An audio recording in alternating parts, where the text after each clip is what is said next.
This podcast is for entertainment purposes only. The opinions expressed in this episode are not to be construed as medical advice. Welcome to Demystify Beauty, a weekly podcast about creating transparency in the beauty space. I'm McKenzie Westmore. And I'm Dr. Paul Nassif, and we got Uncle Terry Dubrow here with us.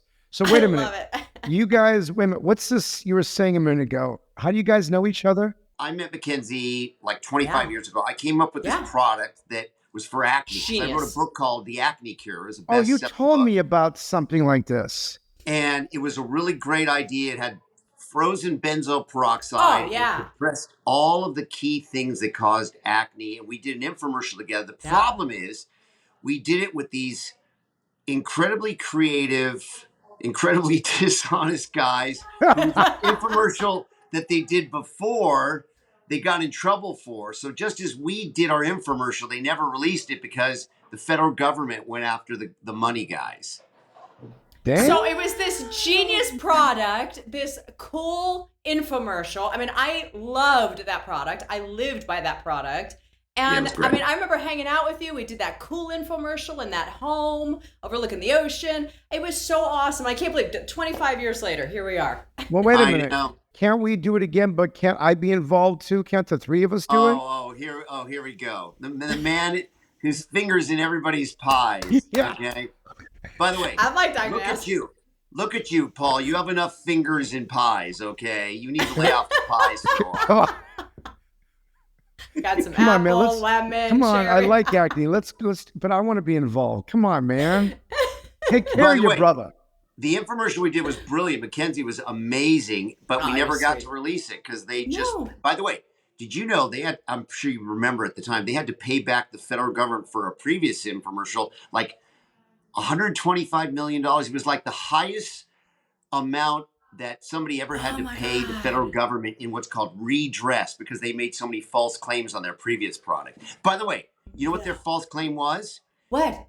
Take these two pills, eat anything you want, and you will lose weight. Ooh. Oh my I want to be able to do that. So do you when you have dinner.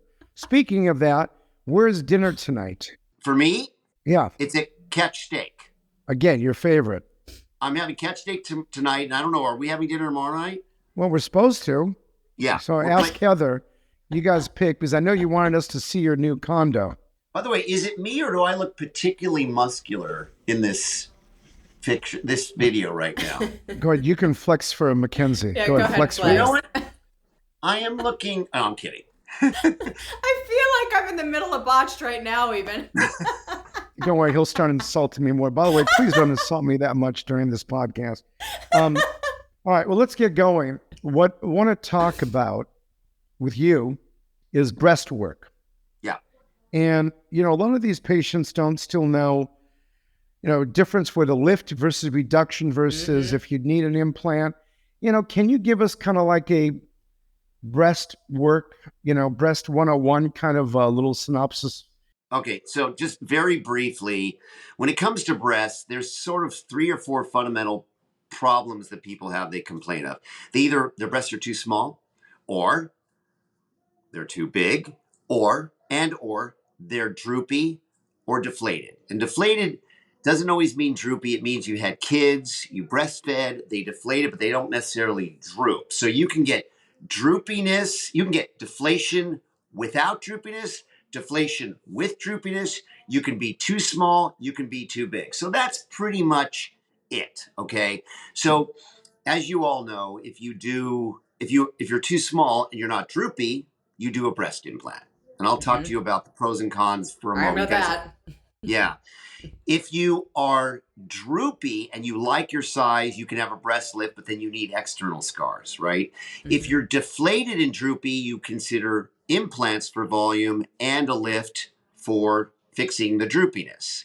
So at the end of the day, it really is a question of, do you need breast implants? Do you need a lift? And if you have a reduction, all reductions include not only removing breast tissue, but lifting the breast tissue as well. So that's, as you all know, that's the 4-1 of the general issues regarding breasts and breast implants and lifts.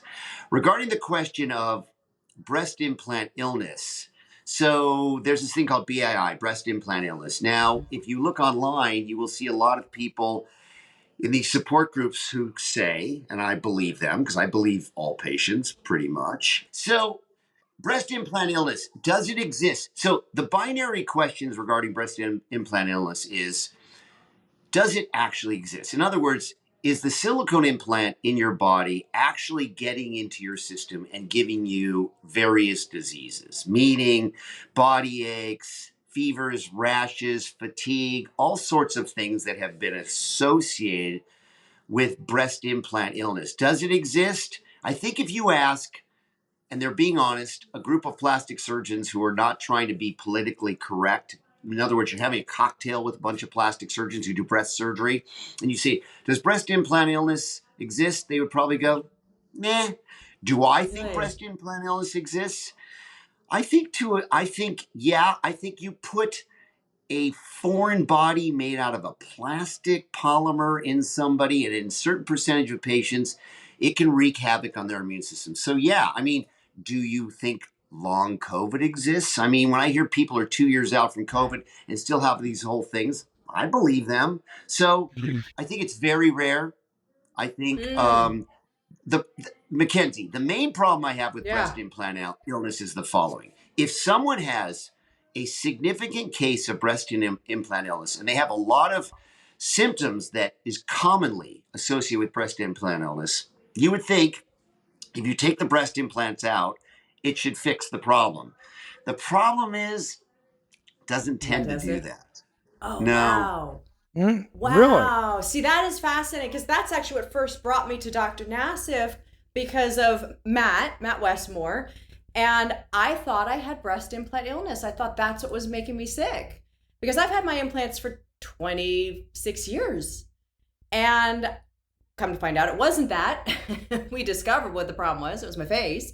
But I just assumed because my implants are so old, and I would love to hear your thoughts on that, of not changing them out. I'm curious about that as well. So when it comes to longevity of breast implants and whether at a certain time, and if you look on the internet, a lot of patients come in saying, oh, at 10 years, you have to have your implants changed out. It's like changing the tires after a certain number of miles. Right. You know, it's interesting because if you go to the American Society of Plastic Surgeons and their position papers about what they recommend, some of them used to say every 10 years. And then it changed to, well, if you do regular surveillance, which means you do an MRI, or now they're recommending a high definition type ultrasound, which is better because MRIs are $1,200, and they're fine and they're not ruptured, you're okay. You could probably go longer than 10 years, but it depends on what website you look at. What do I believe? As a guy who's been doing this for a long time, I believe if a patient comes into you at 12 years, they're not having a complication, meaning they're not displaced, malpositioned, hard as a rock, painful, they're happy, everything looks okay, and they're wondering, wow, I've got breast implants from 12 years ago. Should I have them taken out or not? I say, well, have you done a recent ultrasound like it's recommended or MRI? And they all say no, because even though we recommend it, the FDA requires us to recommend it. Who's going to spend $1,200 doing that when they're fine? What I always say is, you know, what I'm supposed to tell you is you should probably have an MRI. You should probably assess the implant and see whether it's structurally intact, whether there's any evidence of an intracapsular leak or an extracapsular leak. I won't bore you with, you can imagine what the difference is between those two. And if you have an extracapsular leak, by the way, the FDA and the American board will tell you if any leak, you have to have them taken out. I'm not even sure if you even have a little bit of a leak, whether you necessarily have to rush to take them out either. But at the end of the day, if you have an MRI or an ultrasound study that shows they're intact and you're 12 years, I would say my feeling is, why don't you do regular surveillance? Unless you want to make a change anyway, like go bigger, smaller, get a lift, have them out anyway. You know, McKenzie, a big thing. Hey, you mentioned one point, just real quick to give a brief description of that. Can you spend a minute talking about capsular contraction? Yeah. Okay. Please. Yes. Yeah. Okay. So breast augmentation is the most common plastic surgery procedure by far of all plastic surgery procedures. Just like breast implants, liposuction, rhinoplasty is 3, I think, right? Blepharoplasty is 4, and tummy tuck is 5. But if there are 2 million rhinoplasties done a year, or 1 million, there are 8 million breast augmentations. But what's so difficult about breast augmentation is it has more complications than any procedure. And that's because if you think about it, you have a procedure, there's infection, bleeding, scarring, all sorts of different risks, but they're pretty much less than 1%, except for rhinoplasty. Rhinoplasty is so difficult that the risks are greater than 1%, not in Paul's hands, but in the average plastic surgeon's hands, okay? Not necessarily a world-class plastic surgeon, but the average guy, okay? But breast augmentation, even if you have a guy or girl plastic surgeon who does 700 of these things a year, there is an unavoidable complication that has nothing to do with the plastic surgeon themselves, unless they don't do a good job. And that is, when you put a foreign body in the human, the human immune system has to react to it. That's its job. It's the police force of the body, right? So unfortunately, there are different departments of the immune system's police force. If you put in a virus or a bacteria, the immune system's very smart. It knows exactly how to deal with it, and it activates one arm of the immune system. If you put a liver transplant in someone that doesn't match their type, then a really super specific, sensitive, smart arm of the immune system will engage and attack it. And so that when it's a higher sensitivity system, we have often more control about how to minimize the chance that the immune system will attack it. Unfortunately, when it comes to breast implants, it activates a part of the immune system that's very rudimentary. I basically call it the mall cops of the immune system, right? If liver transplant activates the SWAT team, all right, or the CIA or whatever, implants activate the mall cops on those, the chubby guy with the pepper spray, right? And it does just one thing. It only knows to do one thing. You put an implant in, and within 72 hours, it always forms a very fine capsule made out of collagen around the implant. Most of the time, after it forms that capsule, it goes away. And that's called grade 1 capsule. That's what you want. A soft, accepted breast implant. Unfortunately, at any time after the initial operation, the body's immune system can decide to come back and go, oh, I don't like you, I don't know you that well, and just start putting scar tissue. And if it puts enough scar tissue, it gets tight, it gets stiff, it gets hard. That's grade 2. Grade 3 is it's really hard and it's starting to look distorted. And grade 4, which is the most severe capsular contracture, is it's displaced it up or out or in or down. And it not only is hard, but it also is distorted in its shape. So unfortunately, plastic surgeons won't tell you this, but I will tell you this. The real occurrence of capsular contracture, despite your plastic surgeon that you go into for a consult who will say, oh, yeah, I mean, it can happen, but it never happens to me. It happens 5 to 15% of the time. It just does. Even if you're the greatest breast surgeon, even if you're the Paul Nassif equivalent breast surgeon, you're like, who's that guy? What's his name on that show where he fixes all those difficult breast implant problems? What's that guy's name? Oh, it's me, right? Me, yeah, of course. Because you're the Terry Dubrow. Yeah, of course. I'm just kidding. But at the end of the day, there is nothing you can do to 100% avoid it. So if I told you that there was an operation that had a 15% chance of failing, that's a lot. Yeah. That's a lot. That's very high. I mean, I have a little bit lower rate because, I don't know, you do something long enough, you get a little bit better at it. But I should have a higher rate because revisional breast surgery has a higher rate of capsular contracture, of forming capsules. Oh, wow. Wow. So now, do you find when they get encapsulated, do they get painful? Ooh. Okay, so Stage 4. Stage 4. Great point. So Ah. I would say grade 2. So grade 1 probably happens 75% of the time.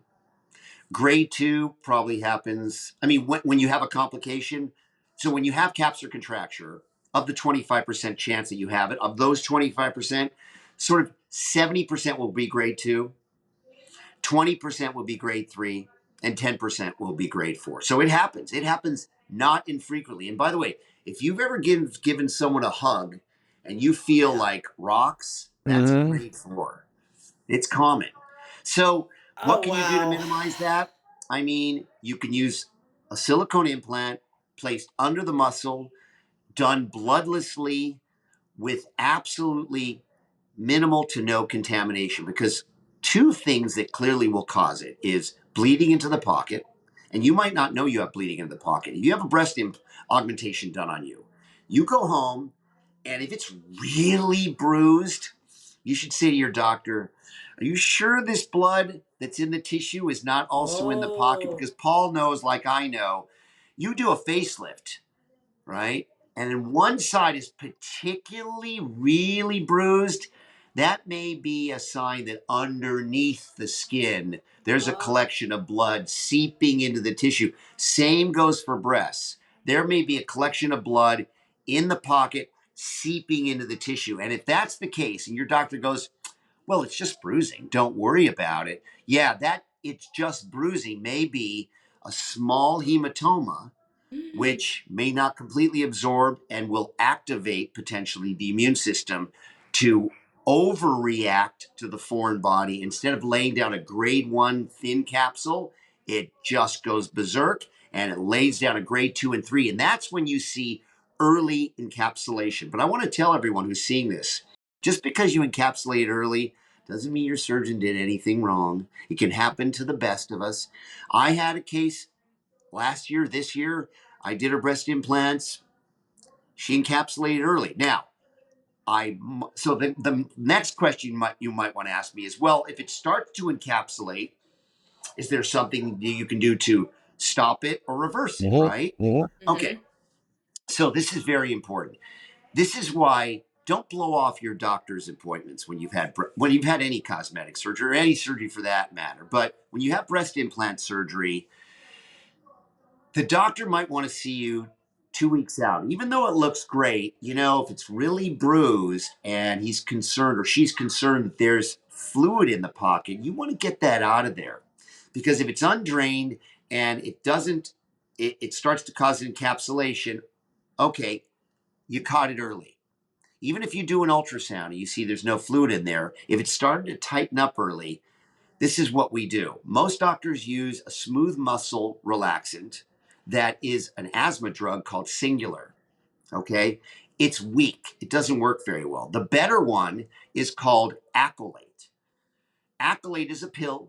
It's like Accutane in a way. You take one pill a day for 3 months. You test your liver enzymes once a month to make sure it's not affecting and inflaming your liver, just like you do with Accutane.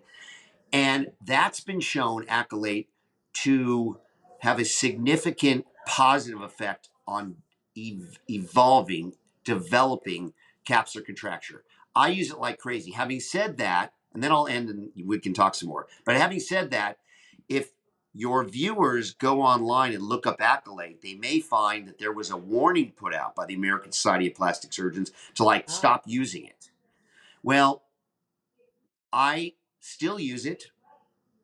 And I use it, but I tell them very carefully, we have to test your liver because that's the one potential problem. It can cause an inflammation of the liver. But in Wow. my entire time of using it, 20 years or so, I've only had to stop one patient because their liver enzymes bumped. But if I didn't check them and then I send them into full florid hepatitis or something, Oh, God. bad on me. Mm-hmm. So Yeah. So that's what you do. You put it under the muscle, silicone better than saline to minimize the chance it happens. Early detection, early diagnosis, early treatment with Accolade, testing your liver enzymes. Interesting. See, like I told you. I mean, I've had mine for 26 years. I'm Mm-hmm. not happy at this point because it's been so long and they are encapsulated. I'll be honest. Are they silicone? Saline. And they are under the muscle. I'll probably be calling you at some point. I think I just want to take Is them out. is that normal to put saline under the muscle? So this question is there's four key issues. I don't know if you guys want me to do this, but there's four key issues when it comes to breast implants. I'll just be very quick about it. Issue one is, where do you put the incision? Usually we put an incision underneath the areola, very small little smile from the 4 o'clock to 7 o'clock position. You can put it underneath, you can put it through your armpit, but most of us guys like to hide it there. Okay. Issue two is, where do you put the implant? Above or below the muscle, the pocket location? 99% of surgeons who are board certified and know what they're doing and are trained in plastic surgery will tell you to put it below, because one, it helps to minimize capsular contracture.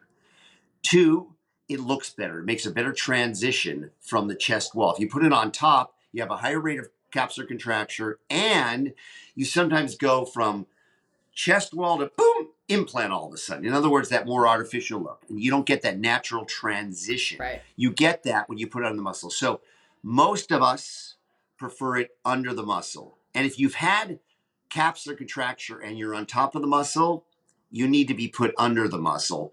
That's a very complicated, difficult operation that has a steep learning curve that not a lot of plastic surgeons know how to do. Well, there's a lot of them that could do it well. I'm just saying, make sure if you need to go from on top to under because you've got capsular contracture, you look your plastic surgeon in the eye and say, have you done this operation a bunch of times? Because I heard this one is tricky.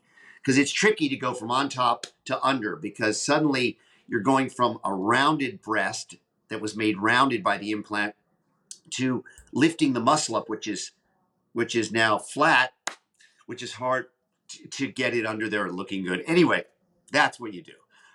So that's actually, I mean, one thing too. So when you hear that, McKenzie,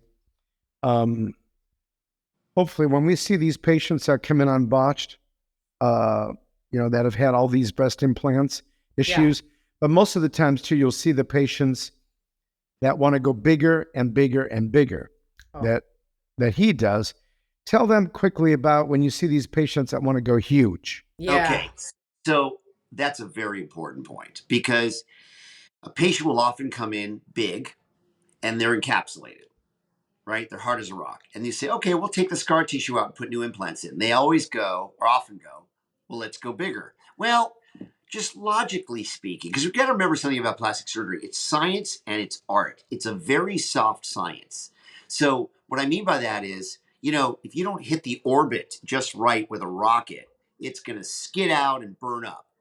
Plastic surgery is the art and experience of the plastic surgeon that's doing it on you. So you really got to listen to sort of their experience. But at the end of the day, if you think about it, and this is the art of plastic surgery, if your body didn't like an implant this big, it's going to hate it.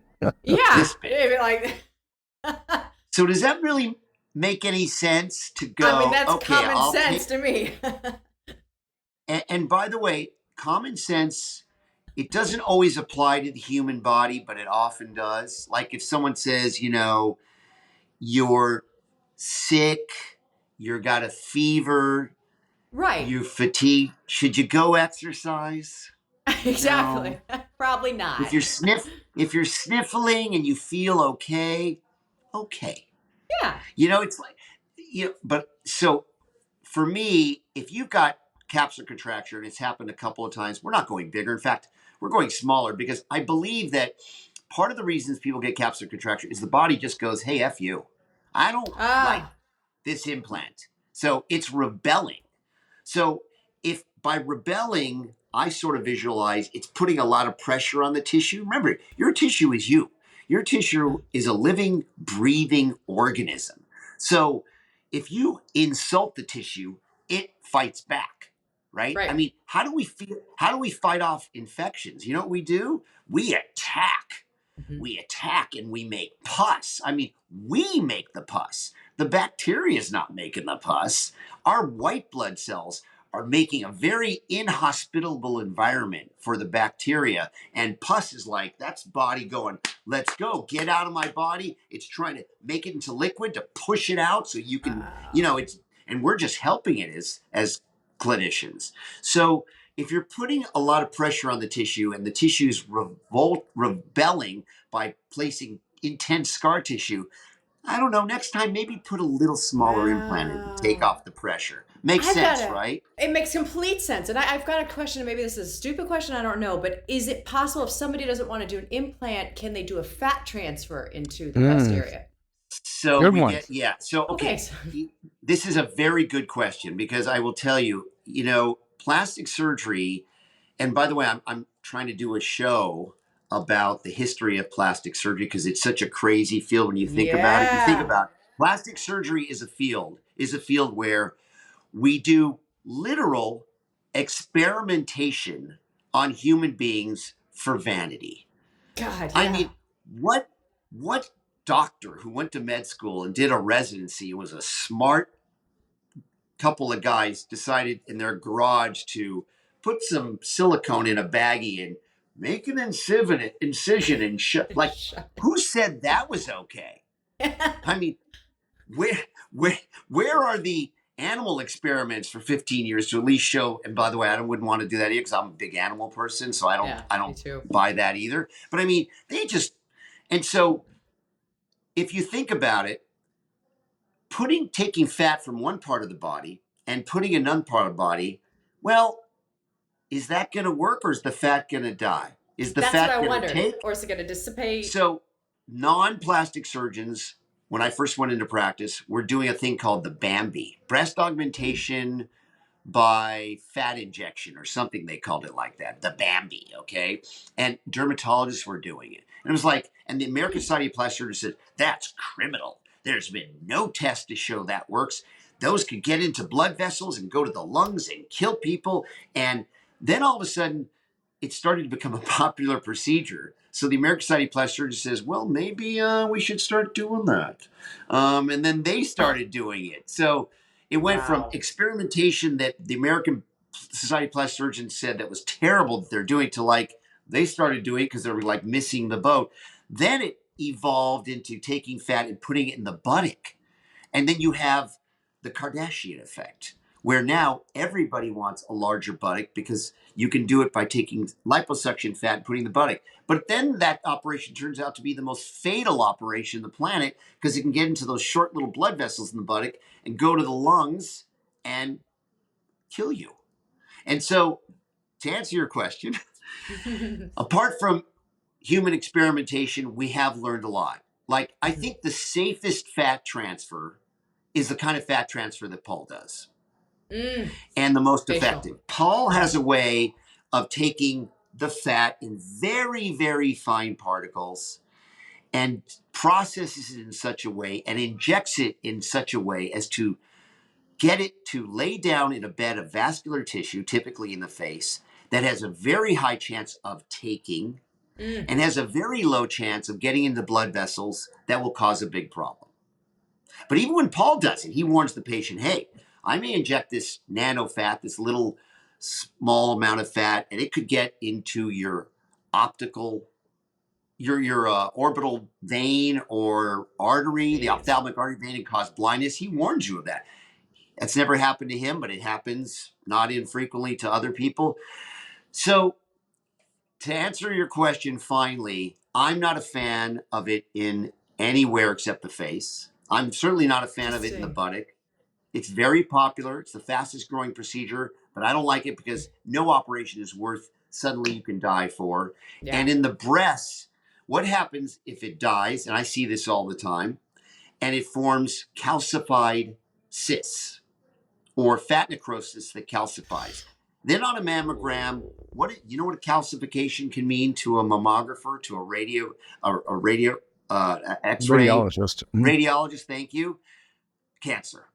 And now you're doing biopsies and by the way, I know. So McKenzie, Paul and I always tell my patients this, listen, I want you to take some of my opinions with a grain of salt because, and I think, I don't want to speak for Paul, but I think he would agree with this.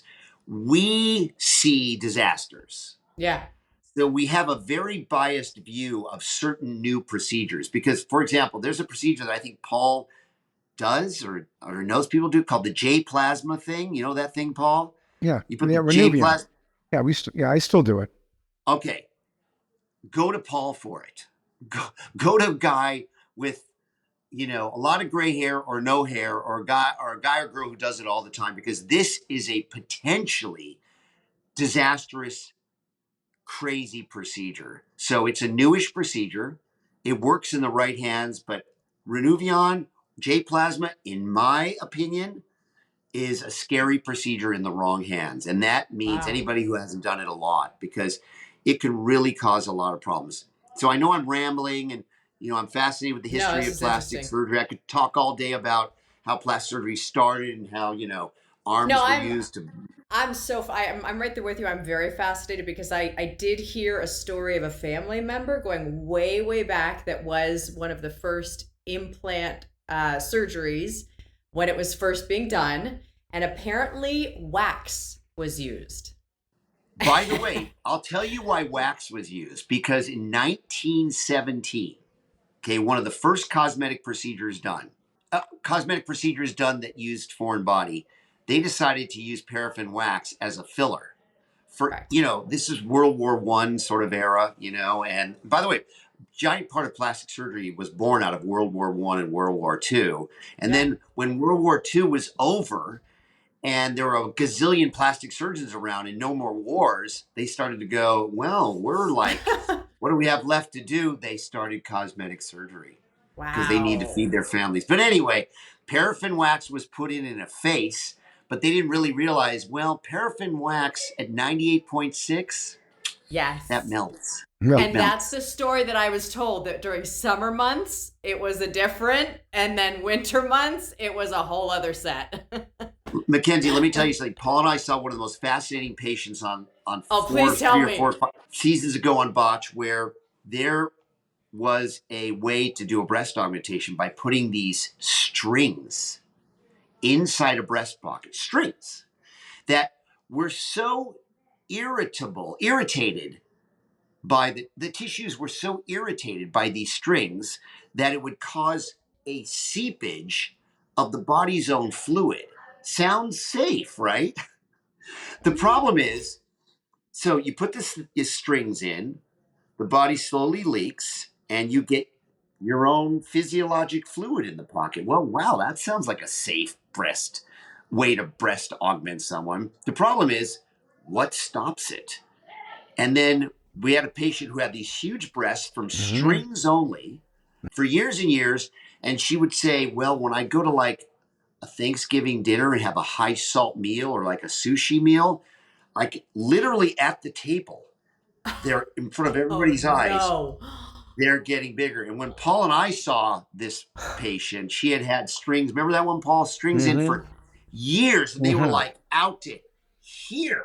Yeah, they're incredibly huge. So have you ever turned a patient down? Is there anything that would ever cause, like, that you, in your mind would say, I'm not working on you? Well, I think Paul and I can both answer that equally. Paul, yeah, I would love for both of you. You answer that one. There's a show on the E! channel. Yeah, I know. I just want to know, outside of Botched. Paul, rule out that McKenzie's never watched Botched. Just rule that out. So no, not true. I have. I'm a big fan. I just never told Dr. Nassif that. Especially of who we are, we probably turn down about 10% of our cases. That's what I was wondering. How many you truly do turn down? Well, there's a difference between the cases on Botched and the cases in our regular practice, right? Exactly. On Botched, we turn down a third, right, Paul? Yeah. Because every episode, we try to highlight and bring on a patient who has either unrealistic expectations or such a crazy, unfixable problem that we say, it's probably safer not to do anything. But in our regular practice, you turn down about 10%, you think? Yeah, well, because of the nose stuff that I have to deal with. Not the faces, not facelifts and eyes, but the nose, I'd say 1 out of 10, I can't touch because they're too unrealistic, or I know they're not going to be happy. I just know what's going to happen. You probably turn down maybe about 2%? No, I turn down more. I mean, there are sometimes my surgery coordinators hate this because sometimes I will have a whole day booked of new patients. and they are excited to help people and sign them up for surgery. They know how much I love doing surgery. And I'll see the first one and go, yeah, no. And then I'll see the next one, no, not a good idea. And they go, what are we just like turning everybody away today? So it really depends. In sort of the way I think about turning patients, there's a way is, the two sort of main reasons to turn a patient away is one is unrealistic expectations. Because no matter what you do, you hit a home run and they're still totally unhappy. You blew it when you operated on those people. So we have a grid in plastic surgery. Happy doctor, happy patient. Unhappy doctor, unhappy patient. The worst patient is the happy doctor, meaning happy doctor thinks he got a good result, or she, and unhappy patient. You blew it. You either didn't figure out they were a red flag patient with unrealistic expectations, or you just didn't pick up that they were a little cuckoo. You know what I mean? Maybe. Little psychological profile there. Yeah, I mean, we're really good at it now.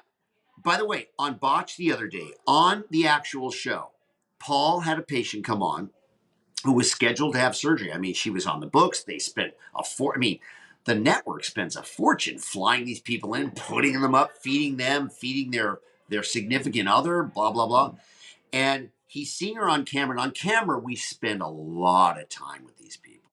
We really get into it on camera, off camera. And in the first 10 minutes on camera, Paul's going like this. Yeah, no. I can see it. I'm thinking, what's wrong? What's wrong with her? What's wrong? Something, remember that, Paul? This is 2 weeks ago. Something set you off. I didn't pick it up. You did. And at first I thought you were wrong. But boy, were you right. She just decomposed during that consult. Yeah, we're not operating on her. She actually kind of canceled herself, but If you take breast implants out and you just want them out, like say somebody does feel they have breast implant illness, or they just want to have them out, is the woman left with a lot of scarring then because they don't put anything else back in? Okay, that's a very good question. And the answer is I always tell my wife this. Great question. I always tell my wife this, when asked a question like this, the answer is always initially, it depends. So if a woman has a lot of breast, some women will have it your age initially, and then will come in many years later. And they're hard. They may have signs of breast implant illness. They want them out. Well, many years later, some of these women have gained weight and their breasts are a lot bigger. And they're not that droopy. In them, take the implant out, take the capsule out, do nothing else. Fabulous. That's one group. In women, it really, at the end of the day, just to simplify, just to make it more understandable and faster, it depends on the percentage of your mound that is breast tissue versus implant. So if you have very little breast tissue, and most of what you're seeing with the volume is implant, that's going to be a very deflated breast. And that may end up being very droopy and deflated. And those people, and that's one of the most common things I do, should consider having them taken out and having tissue rearrangement with a lift and having everything put back together in a nice tighter envelope. The big negative of that is scarring. So the scarring goes around the areola, down the center, and in the crease. Most women who've had them for a long time are willing to trade that scarring for a good breast shape. Okay? So where it gets very, very difficult, you have a very thin woman who has a full breast. The entire volume of the breast is composed of the implant. In other words, they just have empty sacs. That's sort of hard to make a three-dimensional projecting structure out of a two-dimensional burlap sac. I have learned, just because Botched and the universe has taught me through all these thousands of cases, how to make that work. I've learned how to do that. But even as someone who has my level of experience and volume, if you have nothing, it's really hard to give you good shaping if you have literally nothing. Nothing.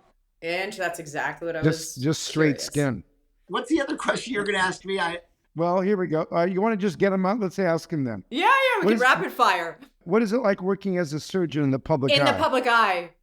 Oh, well, it has its pros and cons. Yeah, I was going to by say the it's way. good and bad. Yeah.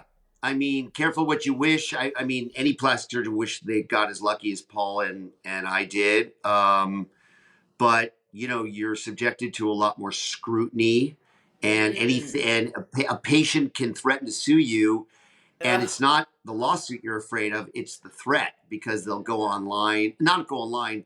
If they sue you, it goes on TMZ that you got sued. Whereas any other plastic surgeon gets sued, no one ever hears about Nobody it. hears it. What happens is they file a lawsuit. The court clerk in the courts, I think, get paid $150 by calling TMZ and giving them the lawsuit. So immediately it's spread all over. So there's good and bad, mostly good, mostly Okay. good. But it's McKenzie, it's the same thing in your life yeah. too. Yeah, Of course, yeah. No, you've got to be very careful. I mean, you get a DUI, you get into a fight, you break up with a significant other. It's public fodder. It's everywhere. It's everywhere. It's tough. What is it like? The experience is Botched versus the Swan. Very different.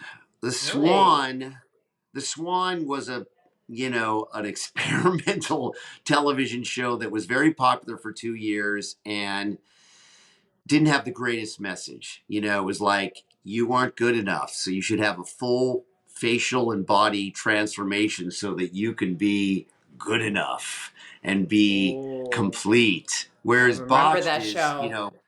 Yeah, it was a lot of fun. It wouldn't work today. I wouldn't do that show today.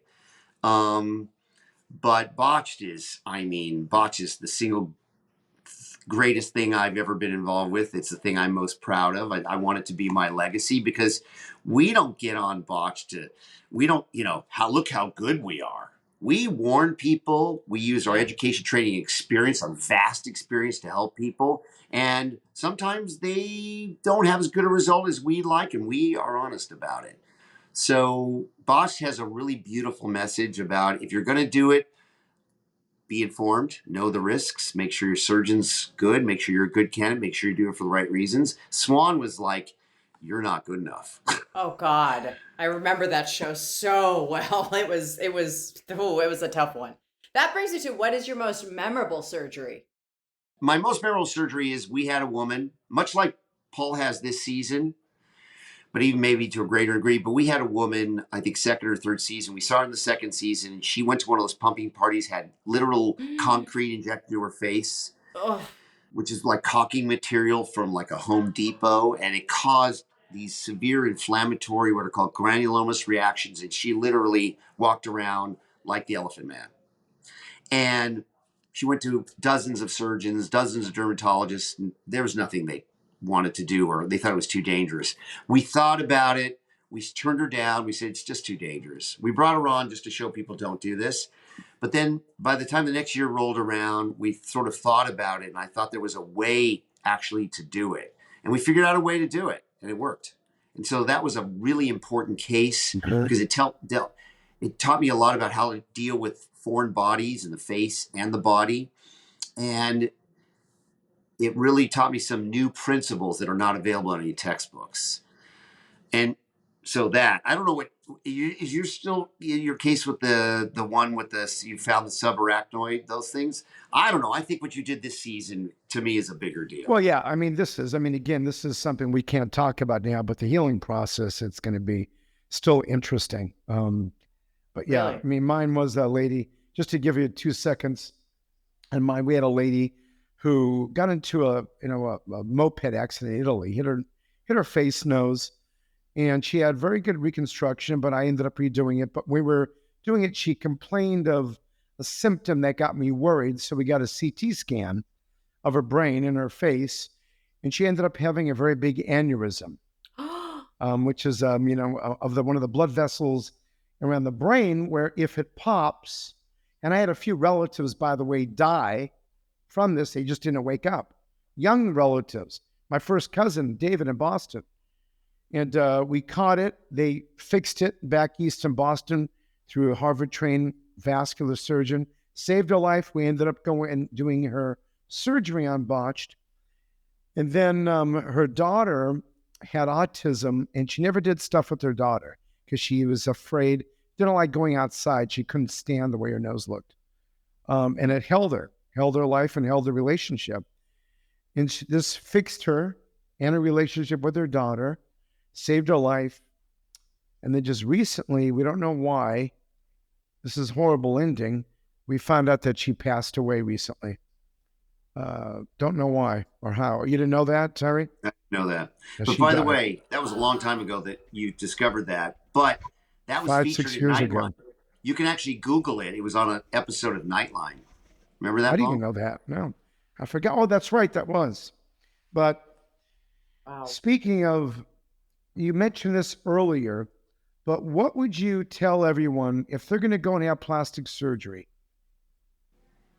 What is your Or best implants. advice for patients? Yeah. So I think it's keep it simple, right?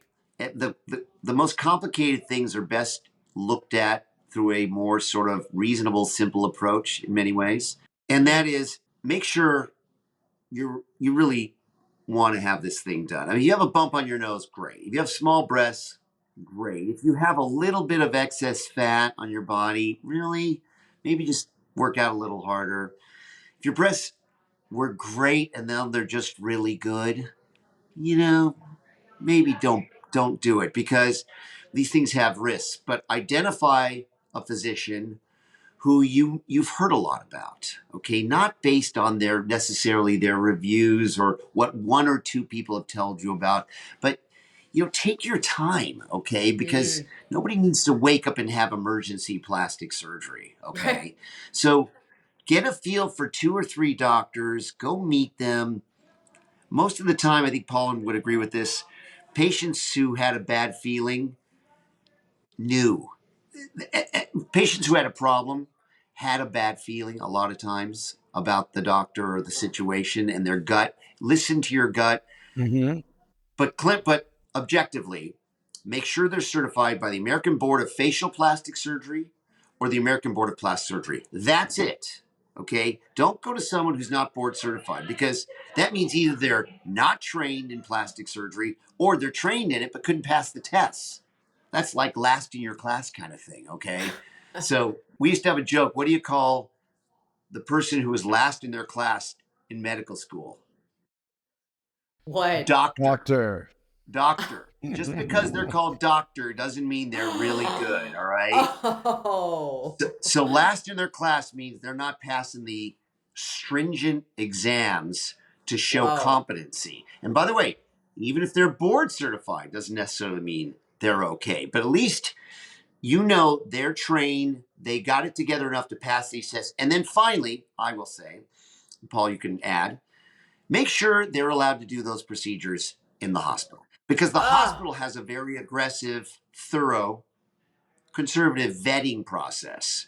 So if your doctor isn't allowed to do a facelift, a breast implant, a breast reduction, a boom, or whatever, in the local hospital, they're not plastic surgeons of any real skill set, or they're not plastic surgeons at all.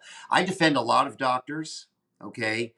And I got a case the other day of a guy who's a general surgeon, put himself out there as a cosmetic surgeon. And by the way, if they call themselves a cosmetic surgeon, in my opinion, very big red flag. Ooh. We plastic surgeons don't call ourselves cosmetic surgeons because that's the way they sort of get around not calling themselves plastic surgeons. Oh, we're cosmetic surgeons. That's good to know. That's really good to know. If your doctor is a cosmetic, say, I'm a cosmetic surgeon, go, well, are you a plastic surgeon? Are you board certified in one of the plastic surgery fields, facial or American Board of? Ooh. Can you do the cosmetic surgeons, by and large, can't do these procedures in the hospital because hospital is not letting someone who's not properly trained do it in their facility because they're going to get sued and be held liable. So make sure they have privileges to do it in the hospital. Every operation that Paul does in his surgery center, he can do it. The world's best hospital, Cedars-Sinai, okay? McKenzie, did you learn a lot, young lady? Even I though learned didn't, a lot. This was a big eye-opener for me. By the way, speaking of Instagram and stuff, your handle is Dr. Dubrow. Dr. Dubrow. Yeah. Paul, you and I should have a TV show. Yeah, I think that we could actually, McKenzie, So awesome to see you. My condolences that you have to hang out with him. Oh, I love it. Well, don't worry, you're hanging out with me tomorrow. Brother, thank you for doing this. Thank you.